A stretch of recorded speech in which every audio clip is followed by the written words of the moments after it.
सुनो क्योंकि ये सवाल सही है ना। ये देखो इसको क्या मिला इसको?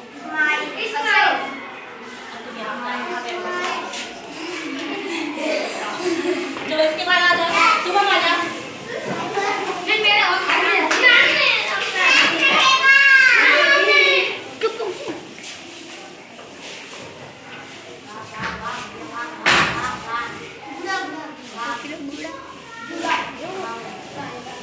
क्या सही है?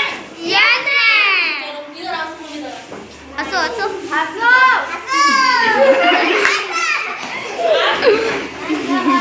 इसके बाद आ जाओ, रीना आ जाओ।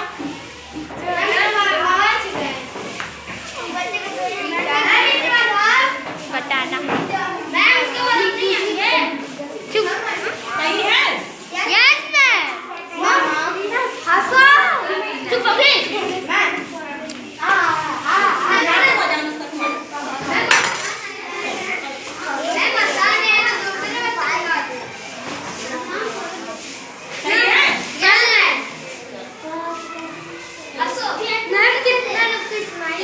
हंसो, जोर से हंसो थोड़ा।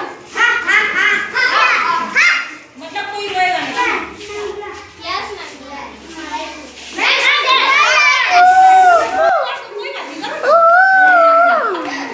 अच्छा थोड़ा करना है। चलो